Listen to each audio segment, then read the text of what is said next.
What's going on, everybody? It is your boy Chris, man. I am here at the Work Hard, Play Harder podcast. It is Friday, September 19th, 2025. My name is Chris Drummond. I am a freelance sports reporter based out of upstate New York here and proprietor of this podcast, Work Hard, Play Harder, where I bring individuals on to talk about their why and get to know them outside of the occupation. I got a very special guest that's coming on with me today. She is the host of NBC Sports Boston, but she also has worked with ESPN. She's also worked with the NFL Network. So she has a plethora of experience in the communication field, in the journalism field. Her name is Kayla Burton. And we're going to talk to her about her why of getting into sports or why of getting into journalism and ask her some get to know you questions. So, Kayla, welcome to the podcast. Chris, what an introduction. Thank you so much. I'm a big fan of your work and what you do and the hustle and the grind that you have. So I'm honored to be on your podcast today. Let's chat. Absolutely. I am honored too. And by the way, you look absolutely lovely this morning. Thank you. I just want to say I that. Just appreciate want to you say that. saying that because I not a lot of makeup going on today, That's but okay. Listen, it's casual Friday. It's casual. Friday and it's casual, right? Doing our So sweats a little bit, got a good old sweatshirt, waking up. It's nice to not put makeup on for once for that TV stuff and we're just having Mhm. a casual Friday. I love it. Absolutely. I want to first off, before I get into this first question, I want to say, congratulations, because obviously if people should know, or they may know that your sister, Veronica Burton, who plays for the Golden State Valkyries, won Most Improved Player, this year. How do you feel, as a fellow, sibling of yours winning a Most Improved Player award? Thank you so much for acknowledging that. We're very, I say we as a family and all the Valkyries fans, like we're super grateful um, for one, the support between Valkyries Nation, Valhalla, and Mm-hmm. just overall Golden State, the head coach there, the coaching staff, and her teammates. It was such a brand new team, an expansion team of the W, and um, they balled. They balled out, and they were this underdog kind of didn't know what they were going to the audience didn't know what they were going to get and expect from these guys, and here they Sure. are just showing up day in and day out. They lose 1 point to the Minnesota Lynx, who can win it all. Right. And so could the Valkyries. Like, that's what was so cool about their team. It was such unselfish basketball, so fun to watch. Personally, as a family member, it was such a blessing to see Veronica regain her confidence. Like I remember since she was young, Chris, I grew up watching her. Obviously, she was my yes, she was the ball girl for my high school basketball team, but she was always shooting hoops at half court. When everyone comes on half court, if the refs allowed it, you can just go on the court and just chuck up shots. Like that girl Right. was had her ball in her hand ready to just get on the court and chuck up shots or just hang by the basketball team. She was such a young girl sitting at Mm-hmm. the end of our high school bench and just loves the game, would watch. She had a clipboard in her hands next to Mm-hmm. our Mm-hmm. head coach. And then in college playing at Northwestern under Joe McEwen, she really balled out. Like but the coach understood her as a person, understood her game. And I feel like early on in the WNBA, when you play at that level, she got drafted seventh overall by Dallas. It can Right. be intimidating. She had a coaching change. Her minutes started to go down, and you could see the belief system in herself was just wavering. And Right. then she just wasn't playing herself. And I think it's a blend between her own independent confidence and also, the fit around her, the coaches, the belief system around her. And she Sure. got cut. She got cut by Dallas, and I remember her being at such a low and being like, "Man, what's next?" It's like Right. losing a job, whether you're a WNBA player, whether you're going to the office from 9 to 5. Like losing your job is a low. Absolutely. But it's Absolutely. also not only a low, but it's a place where you can make a choice and you can decide, what am I going to do with this? Hmm. And she dove even more heavily into her faith, and Hmm. she kept working. And I Amen. remember going to the local YMCA in Newton here, and we were just rebounding her. Hmm. And my brother, older sister, my family would just continuously give her the support and let God be God. And sure enough, she got to Connecticut and then went to the Valkyries and then just played. So her story, her testimony. I'm that sister that's going to be hyper Hmm. advocating for her. Um, but it's such a blessing to watch her blossom this Right. season, and we want to keep that ball rolling. So thanks for recognizing her. Glad that she got most improved. Absolutely. And I'm really hoping I can get her on this podcast. At some We'll point, get I'm her. I'll certainly make sure hoping. she comes on for sure. No question, because I would love to hear her story. Now, you also, doing a little bit of research on you, Kayla, you also play basketball as well as a D1 athlete. Not only that, you went to Newton High School, which you're there in Newton, Massachusetts. And I got to ask you, this first question is the same question that I ask everybody on my podcast, and that is, what is your why? Why do you do what you do? Did you have any role models, any inspirations maybe growing up? But ultimately, what is your why of getting into the sports media field? Growing up in Newton, going to Newton High School and stuff like that. Yeah, I mean, so I grew up in a family of six, one of six, but it extends. My grandfather, he played back when it was the Boston Patriots. So Ooh, I had parents, my dad and my mom both played at Northwestern. Well, my mom was a swimmer there, an All-American swimmer there, and my dad was playing college football there. That's how they met, and they got married after. And we would wake up. We didn't really have the option. We would wake up at 5 a.m. before school, oh wow. and my parents would have us go to the local church in Hopkinton, Mass. Shout out Faith Community Church, which is still a very close church of mine that we go to. Okay. But they would open up the gym for us, and at a young age of like 7 years old, we would be shooting hoops or kicking a soccer ball. We'd play some tennis. Like we were just trying all these different sports, Hmm. and it wasn't like anything hard pressed. Like my parents were like, "You're gonna wake up." It wasn't super aggressive where they were like, "You're gonna wake up at 5 a.m. and you have to do this." It wasn't shoved down our throats. Right. Instead, they had, in my opinion, a great approach about it that was more like, "Hey, this is what we do as a family. We're going to work hard. We're going to show you what work ethic looks like. I don't care if you play basketball. I don't care if you kick a soccer ball. I don't care if you want to write in the morning, whatever it is. But I want you to develop a habit where this is the tone that we're setting as a family. We're all going to support each other. We're going to wake up together and we're going to do the extra work." And so that was like the tone that was set from start all the way till throughout high school, until I lived with them. Sure. And I really appreciate that. We appreciate that. I can speak on behalf of my siblings, as kids of my parents at that time, because it takes a lot to wake up, not only as kids, forget that, but to wake up as parents. When my dad is a sportscaster, um, getting home at like 11:30 p.m. at night. He's a sports director for WBZ, and he would wake up, be home by midnight, and turn around and wake us up at 5 a.m. So they're not Ooh. getting a lot of sleep. My mom is right beside him, like Right. waking up, cooking breakfast for all of us, and then we go to the Right. gym. So I just really appreciate it, and that's something I want to do as a future parent. I say that now, and then I realize I need to go to sleep a lot earlier. But it takes work to like be consistent. Hmm. So that was kind of the norm for us as a family. We'd wake up in the morning, and it sounds like, oh, this hard working story, but really it was just what we did. And so we would go, then we moved to Newton, we went to Newton South, and my dad, of course, became very best friends with the custodians and the athletic directors to make sure we were able to get the access to that gym. I thought Right. in the I thought when we moved, I was like, oh, maybe we won't, there's no way he's going to get that gym access. He doesn't know the people, but if you know my dad, he will. Um, so we would do that. I was running track and playing basketball. Track was I loved running track. And it was kind of which way do I want to go? And I decided to go the basketball route and, received a few offers, um, in Patriot League and some other lower D1 kind of offers. I don't say lower, just compared to like the UConns of the world, if you will. Right. Right. Um, but Lehigh was my fit. I took a visit there and I just knew. And at that time, Chris, I wasn't really focused on broadcasting. I didn't really know that's what I wanted to do. I just knew I was interested. I would watch my dad growing up and I was like that his job seems so cool. I would go to work, I'd be following him at work.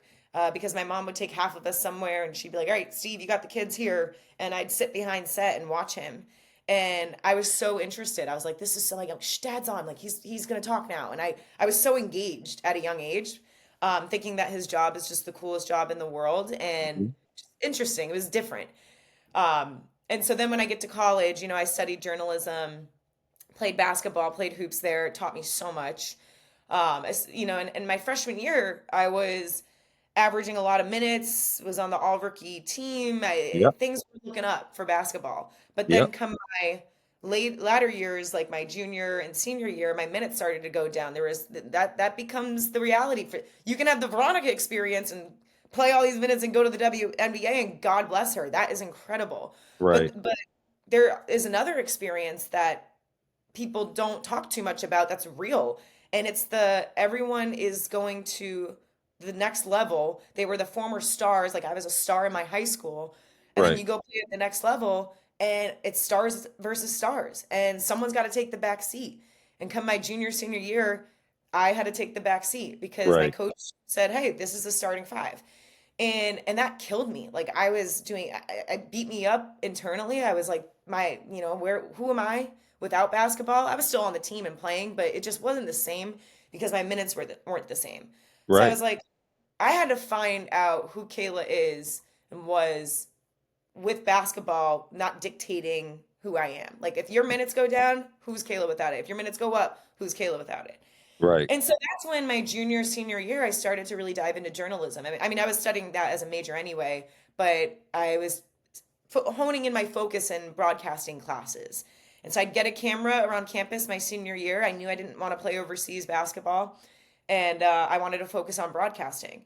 So I grabbed a camera. I went and interviewed the football coach, Andy Cohen. May he rest in peace.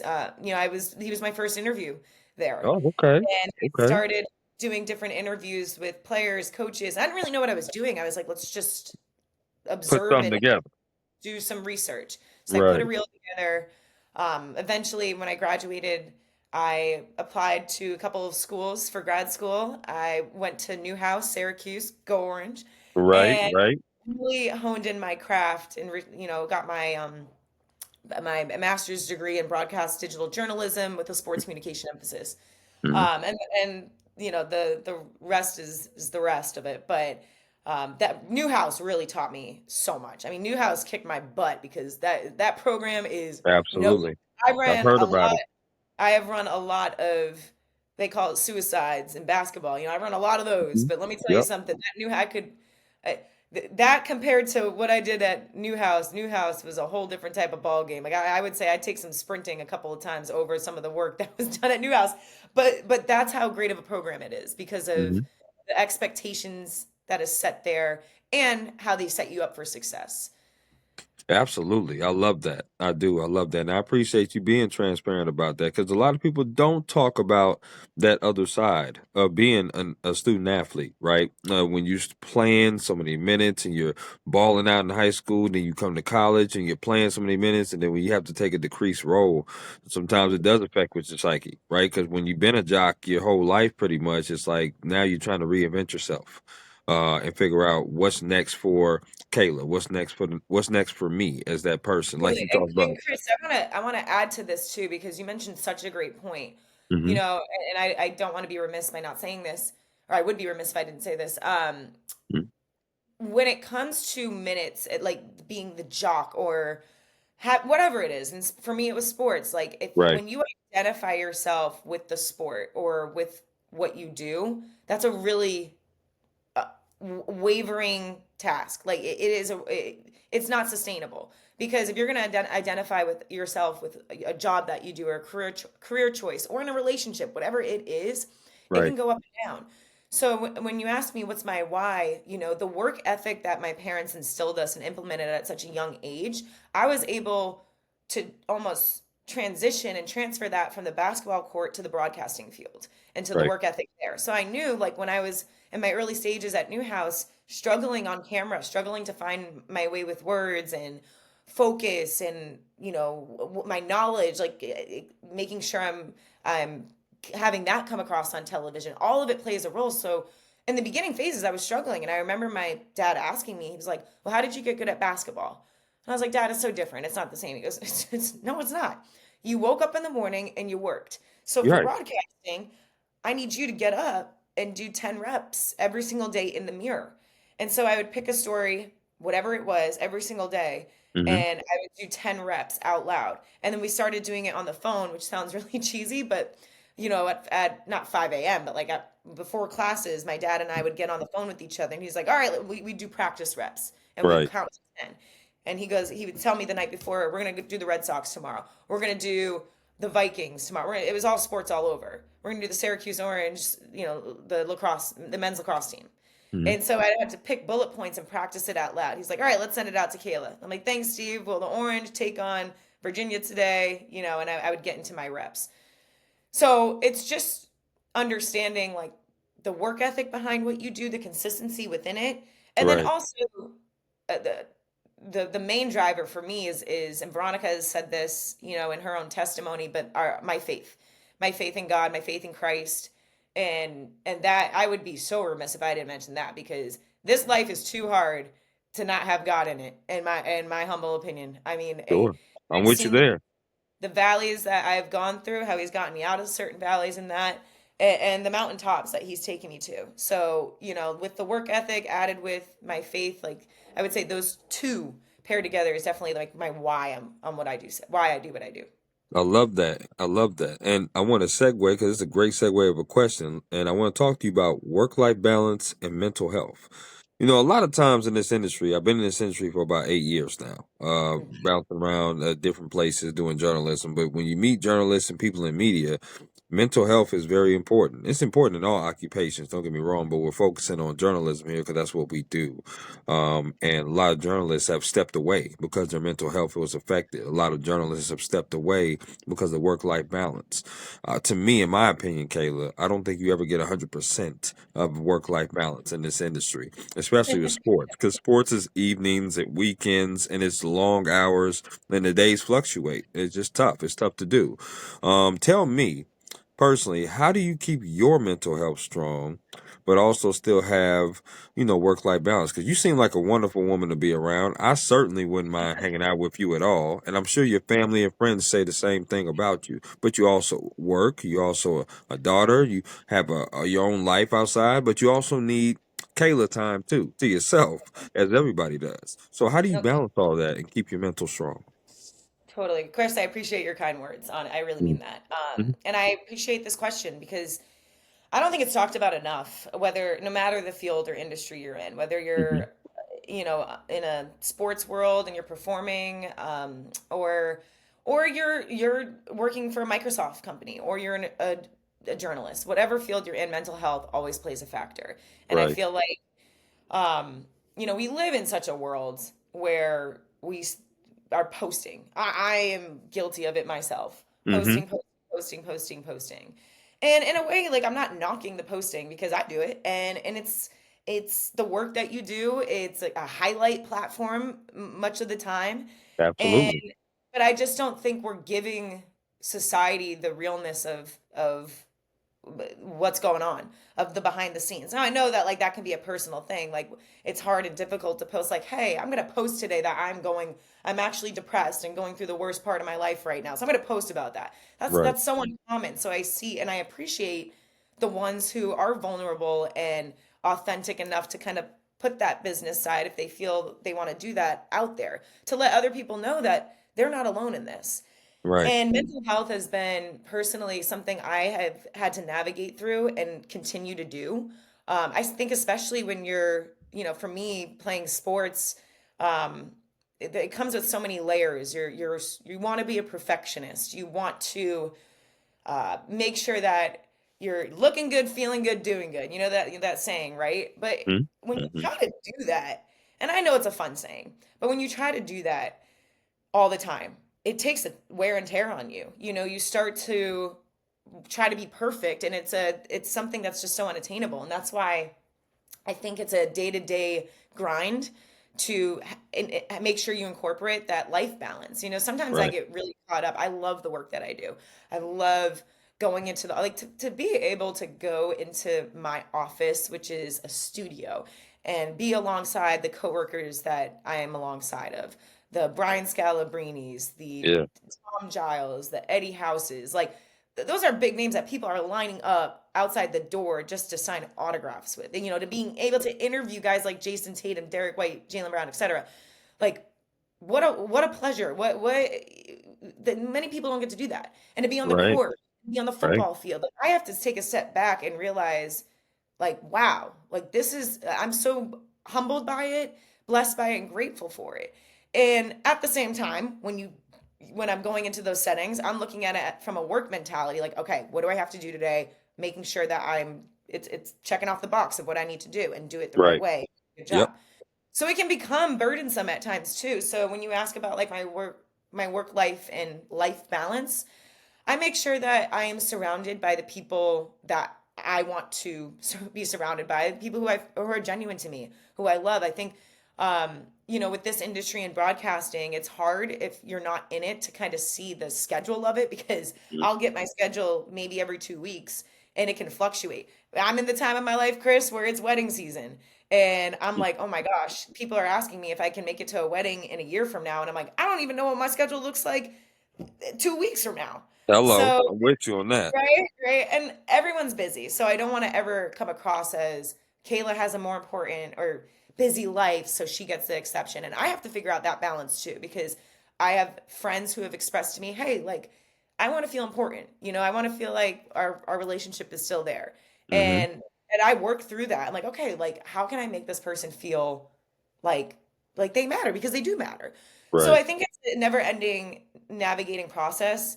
Um, and then there's the mental health side of things, which is the media side. When you're in media, when you're posting a lot and when you're on TV and you have a certain look, whether your hair is straight or whether it's curly or you're Right. wearing makeup or not, Right. there is the look of it. And there are the comments, man. Those comments come in hot. Holy smokes. And a lot of it's positive, but some of it is like, she sucks, man. Like Hmm. DEI hire Hmm. or You get she the needs. trolls. You get the trolls. Oh yeah. Oh yeah. And Yeah. and at first, I'm not gonna lie, Chris, like that stuff that would bother me. And I would Hmm. be like, "Man, like I'm like, go check my and I'm not here to everyone can believe what they want. That's good. And you're always gonna get the positive, you're gonna get the negative. Sure. And and at the end of the day, I have to do exactly what I learned at a young age. Head down, grind, work, Yep. and trust God along the way. And be surrounded by people who really have your back. Hmm. And listen to the voices that matter most. My boss's voice matters most to me. My family, they matter most to me. The one God matters most to me. So all of the extras of opinions, like we're on a sports platform and we're gonna give our takes. People, not everyone's gonna agree with it. Right. And then on top of that, if they're passionate, they'll come at you sideways. They'll come at you in a different way. Always. Always. No And so doubt. I have to remind myself what's worth putting into my brain and feeding me spiritually, mentally, and emotionally. And if there's stuff that I don't like, I'm like, GX754, Brian in the basement, Sandy, whoever downstairs, like the usernames that I'm like, I don't even know this person. Like, Right. why am I giving that power? And Right. there's this, like, why are you giving unnecessary things power? Don't let fake bullets hurt you. And so, um, it's something to keep navigating through. And I also think that when I do post and stuff, I wish and I want to keep working towards, a goal to let other people know that, hey, like, it's not all butterflies and roses. I'm looking at my Instagram. I'm gonna pull it up right for you right now. We're gonna No, do you're this. good. You're good.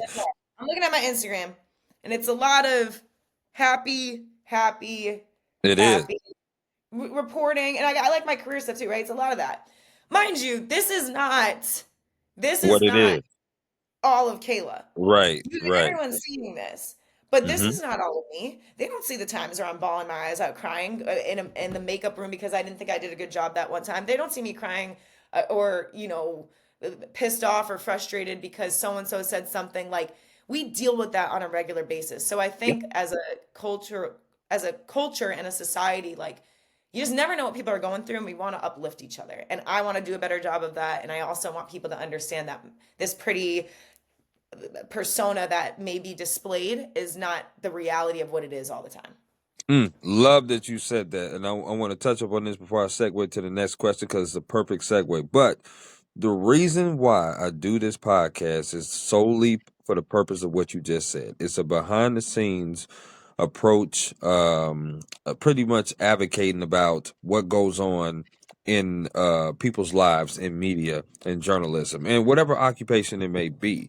Sometimes, Kayla, people have a misconception of what it is. You just showed it on your Instagram, right? Those are some very beautiful photos of you, period. And you do great work. The beauty is there, no question. But if you wasn't good at what you do, that you wouldn't have a job, right? And you wouldn't be able to bounce around the different networks and do that. So the work ethic you put in and the time you put in and the work that you do is much appreciated by me and everyone else.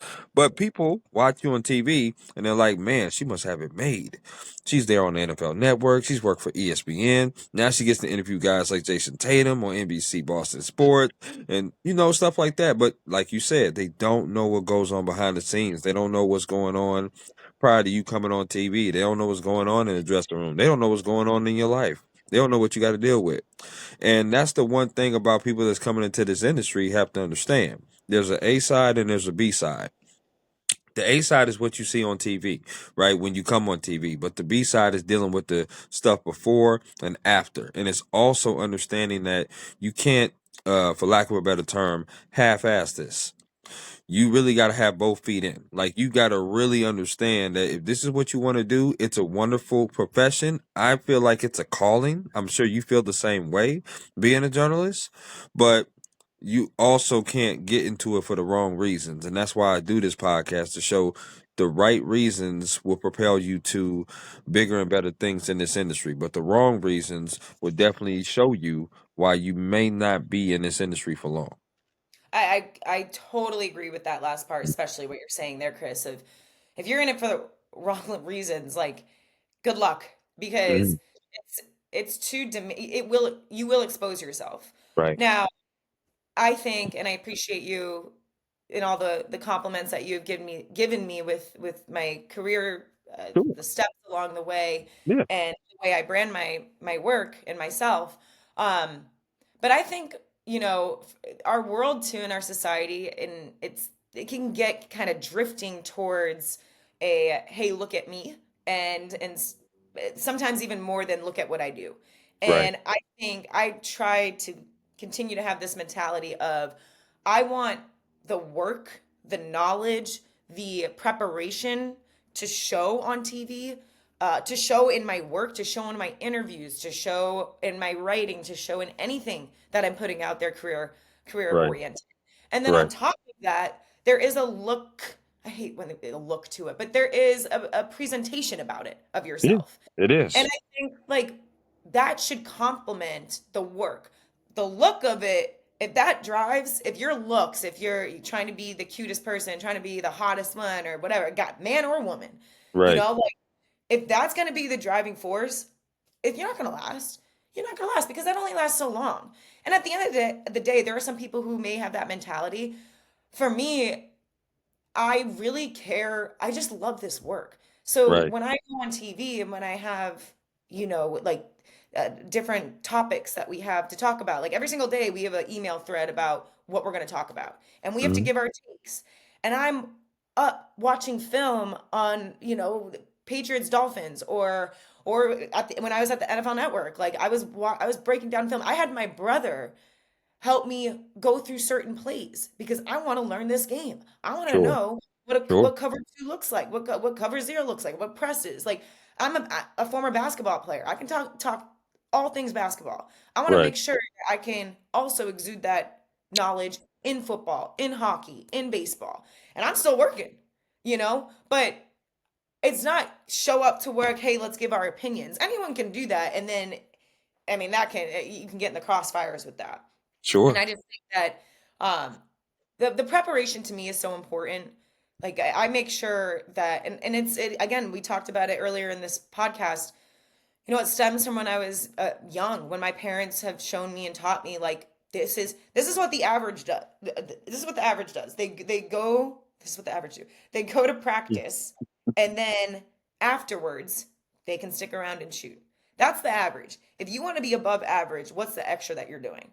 And my folks have always taught me, again at a young age, that the only way to really do that is get up in the morning, do it early, while everyone else is sleeping. And so I like to keep that mentality and have that carry over into the work that I do. Whereas, like, hey, I wanted to go and was blessed enough to have this opportunity open up. But I was sideline reporting at ESPN, and I love sideline reporting. It is so much fun. You're in Right. the moment, Hmm. you are the eyes and ears of the field. Yeah. And my favorite game was USC Arizona, went into triple overtime, and here comes Caleb Williams, Heisman Trophy winner, and I'm sprinting to get him at the end doing an interview. Like it was the coolest experience. College football, RIP Pac-12, but that was kind of my Right. beat. I was doing ESPN college football with Brock Osweiler and Dave Fleming, and it was so fun, man. I mean, that was like, and that was work that I was not used to doing. I never covered college football, but I Right. made sure I was gonna know the Pac-12 and beyond, uh, like no tomorrow, making sure that I was coming prepared.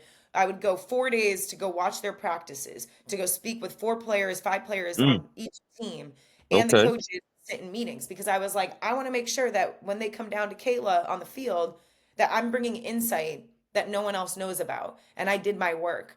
And then the hosting opportunity opened up here at NBC Sports Boston. And I've always wanted to host. I've wanted to be in the chair, steering the conversation, allowing us without prompter to go here, bring it back. If there's technical difficulties, okay, where are we rerouting? To not only talk college football, to talk NFL, basketball, hockey, baseball. I've always wanted to host, and my dream is to host at the top level. I And love that. I love what I'm doing right now, I have an incredible boss, Kevin Miller, who's like a coach to me. He sends me feedback, cutting up film like a coach. Hmm. And we go through A block, B block, C block, things I need to be better at, things I'm doing well. Like I love it. I feed off of that. It's a never-ending process of getting better. And so like I, it's amazing even to see the growth personally from myself from last year to this year. I'm really excited for the Celtics season Yeah. to come up here in just less than 2 weeks because a new team, new era a little bit. But even just as a host to be like, what do I need to do better to set up Scal and Eddie in this topic, or to send it out to Chris Forsberg and Abby Chin on the sidelines? It's just a never-ending cycle of getting better and getting good. I So love that. I think like if you're in it for the wrong reasons, good luck because it's already hard when you're in it for the right reasons. I can't Hello. imagine what I'm it's with like you when on you're that. not trying to do it right. Yes, Um, indeed. yeah, and I think the thing that's different for me here is, it's close to home. I'm from here. A lot of people think, oh, like I've seen a lot of support. The support of Boston is unbelievable, both in Hmm. the field of sports and in the journalism world. You'll see the comments of, "We love you here," or I love to watch. I love when people say like, "Hey, I can't wait for Celtics pregame live." It makes me like, I'm like, yes, because that's our family, right? And then there'll Right. be some other comments that it's opinionated city. You love it. So you just gotta hone in, lock into what you're doing, keep the Hmm. grind, keep working, and that's kind of what I like to how I like to view my work and what I do moving forward. I would ask you just to follow up. I Hit know me. you probably have interns, and you probably have interns at NBC Boston Sports, and Totally. I want to know from you, what is some advice that you would give some of those interns or recent college graduates that want to do broadcast journalism like yourself? We have a great internship program at NBC Sports Boston. The number of different interns that I see near my desk, because they'll have their own desk, and we have a whole program, and I see so many different students come in and come out, but not in such a quick way. Like they're able to soak it all up and to be there for a month and then some, to really learn this thing. And it's like, so one, shout out NBC Sports Boston for doing that, because you are pouring into the younger generation. Hmm. Um, and we're sitting right next to them. And so we'll be at a desk, I'll be at my office, my desktop and my computer, my office desk, and Right. there'll be an intern right next to me. And I'll be like, hey, we're going to go through the A block together. Let me show you how I get ready Okay. for it. And so then the drive that these interns and younger generation has is so impressive. They're not afraid. They ask questions. They're go-getters. Like it's amazing. It's amazing to see. The advice that I would give to these interns is, and just anyone, an intern or someone who's, a young reporter or journalist or anyone who wants to succeed in what they're doing is Hmm. be appreciative and be hungry. Hungry is more the word. Be hungry to start at not the top. Like be hungry to start at a level. I'm not saying don't aim for the top, but I'm Right. saying really try to be hungry for kind of the job that's not that appealing. And what I mean by that is my first job before NFL Network, before ESPN, before NBC Sports Boston. All those jobs sound really shiny because they are. They're national platforms. Absolutely. Uh, but I was at Western Mass News coming out of grad school. And not only that, I was, and Western Mass News is a fantastic, amazing station in Right. Springfield, Massachusetts. And that station was really the station, that's my foundation. That's where I was able to mess up. That's where I was able to grow, to make strides. And coming out of grad school, they didn't even have, we weren't covering sports at Western Mass News. They told me it's only news. There's no Ah, sports. We don't do sports. okay. So I was bummed because I'm like, no, I got my master's degree. I got a sports communication emphasis at the Newhouse program to do sports, not to do news. And I had an offer. This is actually funny. I haven't talked about this in a while. I had an offer between MLB internship, Major League Baseball internship, Yeah. which that's pretty big, or Western Mass News in Springfield, Massachusetts. And I picked Western Mass News because Wow. I knew I was going to get the on-air reps. MLB at the time, they said that it wouldn't be more of an on-air opportunity. It was more writing and Mm, logging stuff. And okay. I'm that's a great field itself. I just knew for me and what I wanted to do, I wanted to get the reps. So I was a multimedia journalist, MMJ, which means you take the camera, One man band. travel, one man band, honey. Hmm. And traveling, taking the camera, you're shooting everything, you're Yep. editing everything, you're writing all your scripts. But also, before I was even MMJ, I was at the assignment desk. And that's not even, I'm not even with the camera. I am writing or push notifications. I'm Right. calling the fire department, calling into the police department. So like that was my work. I remember messing up. I remember sending out, God bless my news director at the time, sending out a push notification to thousands of people in the demographic. And it was there, I made an error. I said tune in at like 10:30 when it was supposed to be Right. like 10:40. And I was like, all right, Oh, it's 10:40. okay. Right. And in my mind, I'm like, that was a little mistake. My boss called me in. She goes, this is fireable because you cannot send out infactual information. And so I'll never forget, I was so frustrated because I really wanted to be on camera. I was like, why am I not on camera? I don't care about the assignment desk. I Right. want to be on camera. Right. And I'm not even caring about what I'm doing at the assignment desk because I'm so fixated on being on camera. But I'll never forget, my folks told me, get great at the assignment desk. Don't worry about the on air camera stuff. Don't worry about being an anchor. Don't worry about being a reporter right Because now. that'll come. You That'll get, come. yeah, Yeah. it won't even come if you don't get good here. You need to get good True. at the assignment desk. Yeah. Get great at the assignment desk.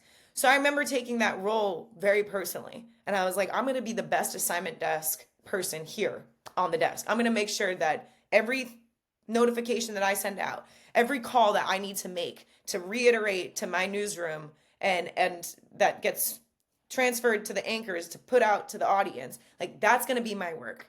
And so that's what I did. I really got good at that job at the assignment desk. And every time I walk by my assignment desk, like I have such um, appreciation for the people who work at the assignment desk because it's a job that gets really overlooked. Right. Like it Absolutely it really does. is. We're on TV. We're the shiny toys. We're the shiny people that get the makeup done and the hair and get to talk the game and it's fun and it's shiny. Right. But in the news field too, like a lot of that information is coming from people who don't get it acknowledged. Right. So shout out all the people who work at the assignment desk. No doubt. But my point, this is a long-winded answer of saying to interns, like, go for the job too that's going to get you better and that you're the field that especially when starting out in this career that you need to mess up. You're going to mess up. And you'd rather mess up at a place that allows that comfort room versus a top place that you're going to get scrutinized and you may not be ready to get that kind of scrutiny. So And if you do get to the top early, I adapt and keep going. Like, why not, you know? I love But it. I think a lot of interns, a lot of young generational folks, like they like to, I want to do this right now. And I love, keep that same go-getter mentality and bring it to the areas where you can really start to hone in your craft. And I look at those areas like the assignment desk, like editing your own work, Mm. because if you get out into the field and you don't, your cameraman, camerawoman doesn't show up, you got it because you've done, you know how to do it. Right. I think that's the biggest flex. If you can go into a place and something breaks down or or you know you don't have the right people or resources, Hmm. but you know you're so versatile that you can do it. So Yep. be well versed. Jack of all trades. Absolutely. No Exactly. question. No question about that. I got a couple more questions before I let you get up out of here for sure. But I definitely want to get some favorite questions in here, because I want to know some favorite things about you. And you just give me the 411 off the rip based upon these, Kayla. Okay. So here we go. All right. Favorite meal you like to cook? Favorite meal I like to cook. Ooh, pasta, penne alle vodka with shrimp and like what's it called? The garlic bread on the side. I love a good pasta dish. I love looking up all the Chris, I love to cook. I love looking up different recipes, Oh my but I God. make a really good penne alle vodka. Ask the Burton family. They know I'm not bad in that category. Okay, now listen, I've never been to Massachusetts. I'm not gonna lie to you, but with you saying that dish, I mean, I might have to swing up there, Kayla, and might have to try some I'm of that telling you, thing. it may not be the North End, but I could compete. Okay, okay. I'm gonna have to keep that in mind the next time I Okay, even think about coming to Massachusetts because obviously you I got to do get want to me out come there for sure because it's a great sports town, so I definitely want to go and do that. Um, there. Heck, favorite concert. I'll ask this. Favorite concert you've ever attended? favorite concert? See, I'm not really rapid fire with these questions. Favorite concert I've ever attended? John Legend. Ooh, that's a Love good one. John Legend. That's a Love good John one. Legend. If I could have one person perform at my wedding, it's John Legend. That's what's up. Conversations in the dark, like, Oh my gosh, that's a great album. honestly, John Legend all day. I, I'm a big John Legend girl. I like the Evolver album too, though. The Evolver album. One of my favorite songs is "This Time." If you ever heard that, do you remember that? This time. Yeah, are you kidding me? Yeah. This time, uh, he is. It's like an angel singing through your Hmm. soul. Like Hmm. I love a good. Now I could say Beyonce too, because at 21, my 21 first birthday or 21 birthday, 21st birthday, I went to Beyonce, and I mean that was just Okay. such an experience. Everyone loves Beyonce, right? I mean, you Right. either love her, or you don't, but Right. You John know, Legend is. I got you. I'm a weekend person. I don't know if you like the weekend or not, but I'm a I huge did go to weekend his person. concert this year. I went Yeah. to, and I wasn't like stoked about the weekend to be honest. Like going into it, I was like, okay, Hmm. I got good tickets. They were kind of given to me, and I was like, I'll see what this is about. Weekend is fire, Yeah, he is. fire No concert. question. Okay. His voice is ridiculous, and we already know that. But seeing it in person, seeing him in Hmm. person, like totally good. That was a good one. You got some good taste, girl. Okay, let's keep rocking. Here we go. Favorite place you've ever traveled to? Crete, Crete in Greece. Wow. Favorite place. Yeah, Crete was it's I've always wanted to go to Greece. Greece is like my number one bucket list dream spot. I was able to experience it in the summer, Mm. and Crete is like it's the most beautiful, personally it's one of the most beautiful places, if not the most beautiful place I've ever been to. The water, the architecture there. Like I was on an ATV, and I'm 30 years old, and my dad would still get mad at me at 30 years old to say that I was on an ATV because he does not like that. But so if you're listening, sorry. But it was so beautiful, like going through the kind of the mountains and the terrain of it all. It was stunning. The ocean, of course. Um, so yeah, Crete, and it's a beautiful island. So highly recommend. Great Uh, food. so I'm gonna have to call you up and hit you up for some recs on that. I've never been to Greece. I do. I have agree. I've done all the TikToking before I went to go to the right places. Okay. Oh my gosh, the food there, the lamb, the tzatziki, it is the baklava, just so good. Okay, I'm gonna The keep that in Greek mind. sweets. Oh. Yeah, I got you. I got you on those Rex. I appreciate that so much. Now, we're sports people, so this is a two-part sports question. Favorite sport you like to watch on TV? Favorite sport you like to attend in person? They could be the same sport. Oh, they can't be. They can. I'm gonna tell y'all, football, man. I used to. You would. I get this question a lot. People are like, "You played basketball. Your sister's in the WNBA. You come from a basketball. My older sister played basketball at Villanova. Like we're a basketball kind of family." And playing myself. And I've covered like I've done sideline reporting and color analyst work for Hmm. basketball. I love football. I love what when before I went to NFL Network. I was learning so much more of the game. Like Hmm. I think that there was a lot to learn and so much football that I had to watch. And one could think like, oh my gosh, how do you watch all this football? When you really know the game, it is so fun to watch It is. in person. So I've heard this take. People love hockey in person, and I've been Oh yeah. to a few games, but it was kind of the nosebleed, so I can't really, I have a different experience. So I'm gonna give hockey some comfort room. I may change my answer down the road. Hmm. Um, but football trumps it all. Being I mentioned in the college atmosphere, the third down, the crowd is getting up, whether they need a third down stop or Hmm. or even fourth and short. Like I love everything about it. The comebacks, the interceptions, turnovers. Like, I just love football. I Okay. love it. I rock with that. I love football too. I'm a huge red zone fan. Shout out to Scott Hansen for doing that red zone because he is amazing. I definitely want him So on the podcast too. that I was working with Scott at NFL Network, Hmm. and we were both getting our makeup done because he's getting ready to be locked in red zone. Scott Hansen also shout out Orange because he's a Syracuse guy. Yeah. Um, Scott Hansen is not only the kindest human being, he's the most genuine, authentic version of himself. I know probably many of you saw that clip of him going viral for the behind the scenes of him like putting his arm on some of the production guys and the directors, I know. I and he's saw it. just Yeah. so energetic. When I was in that makeup room, he was getting his makeup done, and the makeup artist had to say, "Scott, sit," because he would get up on some of the early games before he started to get going. He'd be like, "Okay, guys, you see this? So what he's gonna do here is they have a chance and an opportunity to go for it on third and short or whatever it was," and he's just breaking it down, and it's a makeup room. Like Right. some people there like don't really talk too much football. But he's so genuine and he's done such an incredible job and he's such a kind person while doing it, which is rare to find in this industry. So, Absolutely. love that you're a red zone guy, and I can also agree with you that Scott is top of the top. Every Sunday, huge red zone person. No Great. question Yeah, about let's it. go.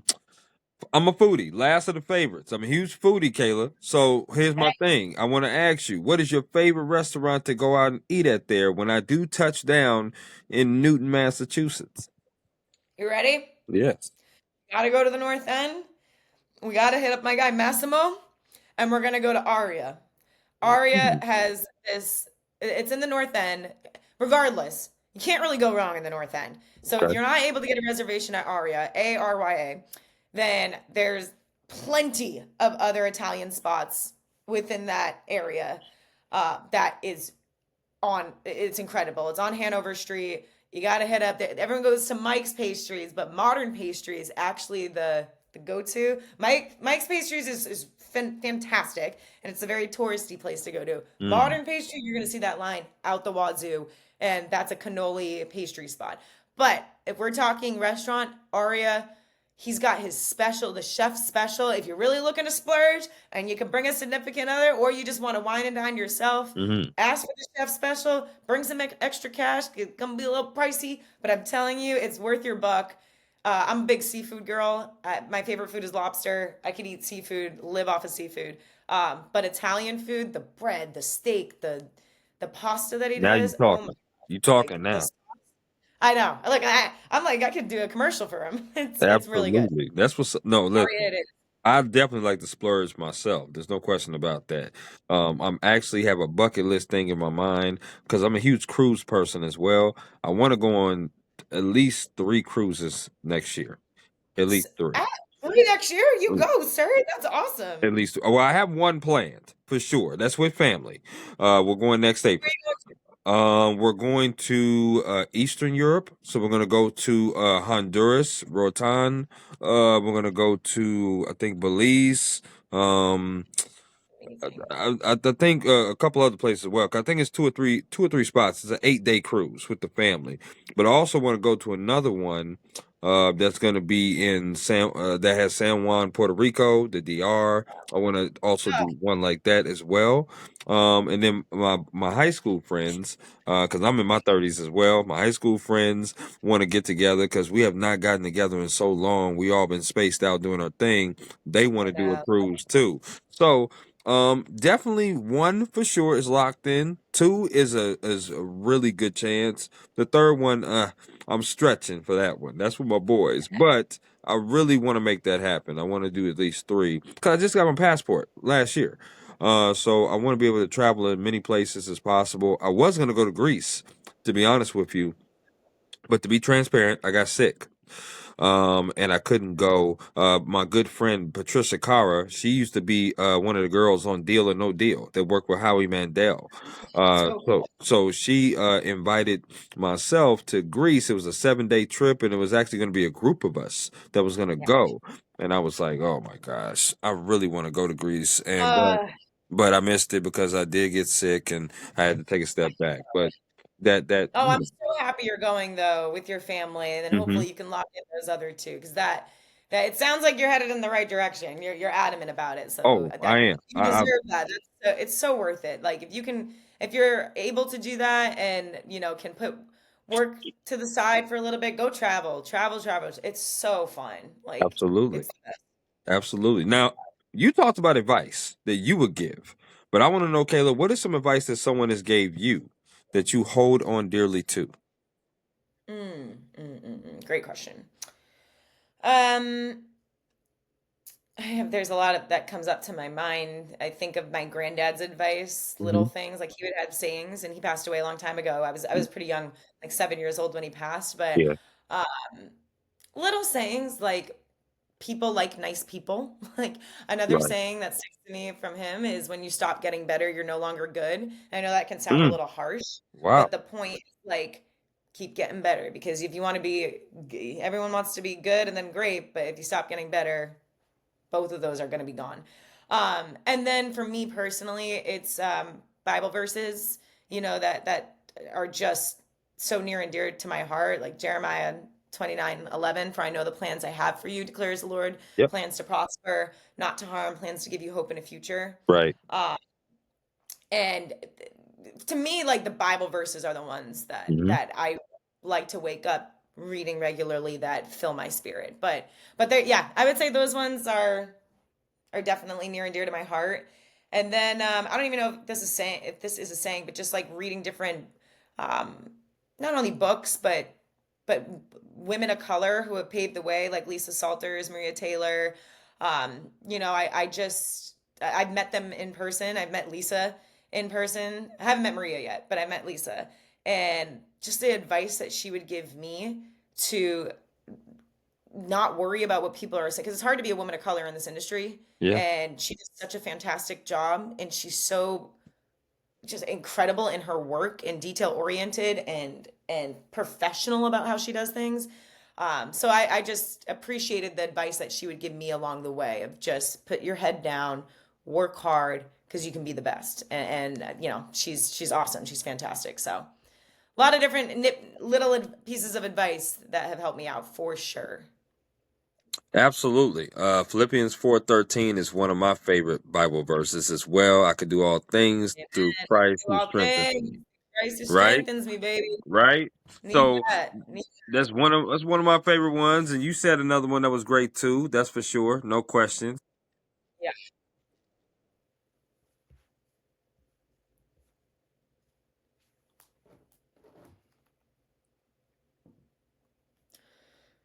Uh, I gotcha. Got me. Okay, here we go. Lost you there for a minute, but I wanted to just say this before I let you go, and that is, this has been an absolute treat. To be able to talk to you and hear your why. hear your story, talk to you about your sister, your playing career at Lehigh, talk to you about your various stops of NFL Network, ESPN, Western Mass, and now what you're doing at NBC, Boston Sports. It's absolutely amazing. I'd be remiss before I let you go here and ask you this final question. I gotta ask you about some Celtics talk Yeah. because Celtics are coming up very soon. I mean, obviously, yes, you do. The Red Sox are in the race to the wild card of the playoffs. Bruins is also coming up as well. Patriots just had a big win. They also got a big time game coming up. But I definitely want to ask you about the Celtics because that's the most intriguing team of all the Boston teams. Because, like you said, they're new, right? No more Porzingis, no more Drew Holiday, no Al Horford. I think Luke Cornett is also gone as well. Yep. You pick up Yep. Anthony Simmons on the team, but he's on a 1 year deal, so he's a free agent next year. No Jason Tatum until probably what, late February, early March, maybe. He might be back. Talk to me about your outcome of what you think of the Celtics this season. Um, what are your projections?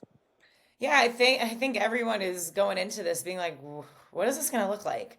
Um, and I think they have an opportunity to do something new, and they're going to have to without Jason Tatum. I think Derek White and Jalen Brown are going to step into some pretty heavy roles. We already know that. I think Derek White also like. I think this guy's going to go off this year because he already did last year, and now having to carry an even larger role because Tatum's not going to be in the picture early on. Like I Right. think he will. I'm really excited to see him in another year. Hopefully he can get all NBA. And Jalen Brown, of course, he's the talk of this team going into this. Like this is his real opportunity to kind of be that true number one player. And I think he has it in him. I really do. I think like you've seen his off-season workouts, you've seen what he's been doing and um just the excitement kind of around like, hey, this is your squad next year. So whether he has to go out and show that. But what an opportunity JB has in front of him. Also, guys like Peyton Pritchard, like, is he going to be fifth Ooh, man of the year? He was sixth man of the year last year. Is he going to start? Is he going to be a starter? Is he going to step into another role going into this season? I personally love him coming off the bench because I just think that he's that spark like everyone gets up for. I'm not here to categorize him or put him in his box saying stay off the bench.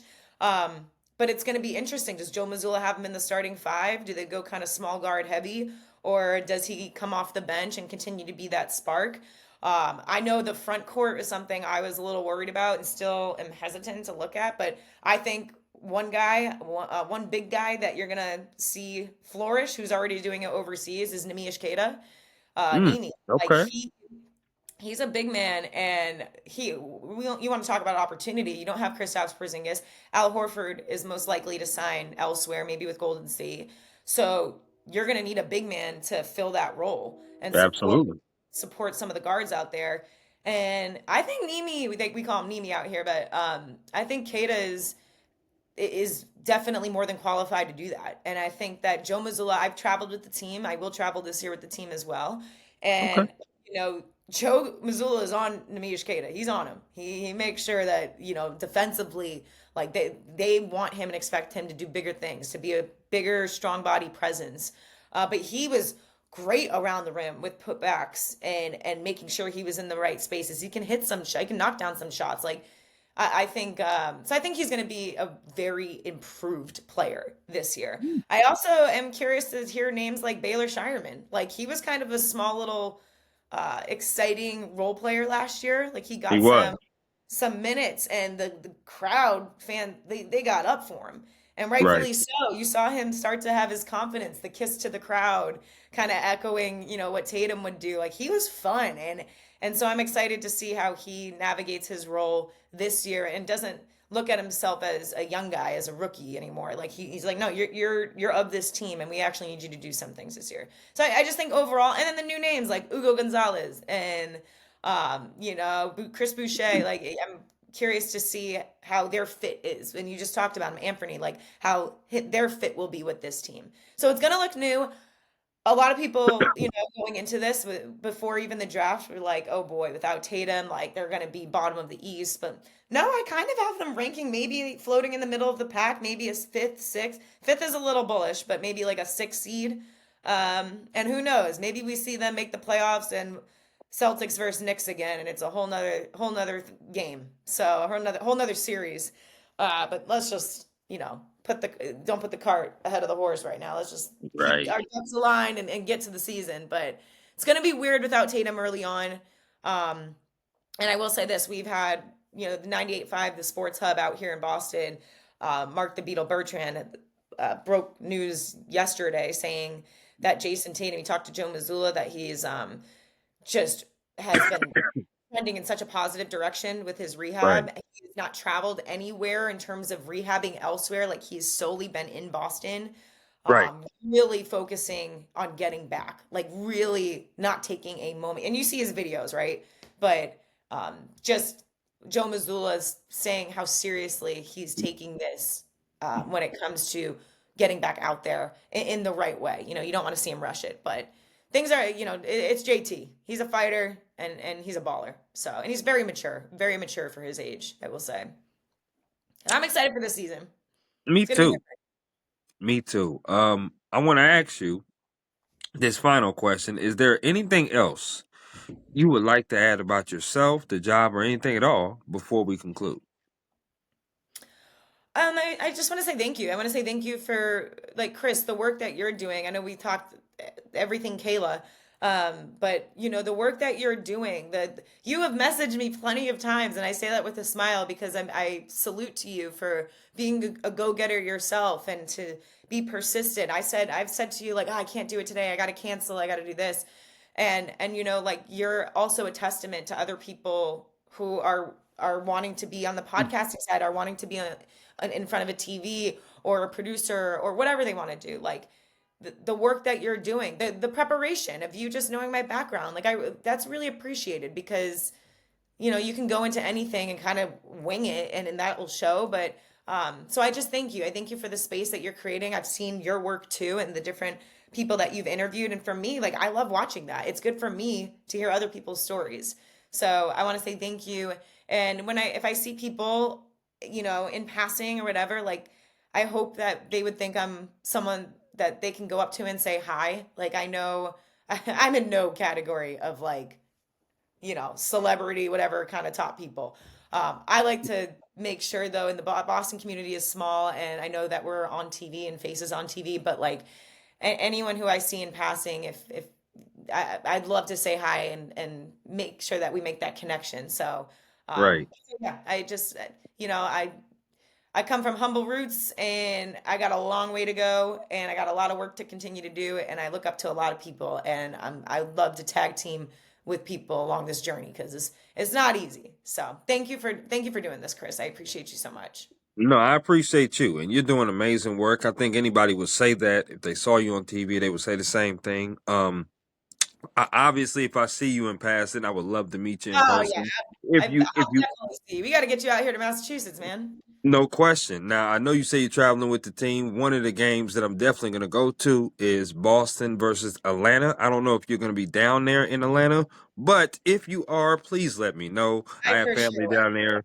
I'm going to take my uncle to the game because he's a huge Celtics fan. So I will be there at one of their games that they go for sure. We should catch up if you're there. If not, I totally understand. But I just want to throw that out there for sure. I appreciate you. I don't know like the exact games I'm traveling to now, but when I do find out, don't you worry. I will make sure that I hit you up about the Atlanta game because there's going to be that Celtics Atlanta crossover now with all the trades that happen. No So, question. No question about that. So listen, I want you to enjoy your Friday, your weekend of college okay, football or whatever you're doing. I And you and will. I will most certainly be in touch and we will talk very soon. Once again, Kayla, thank you for being on the podcast. Thank you, Chris. Appreciate you always.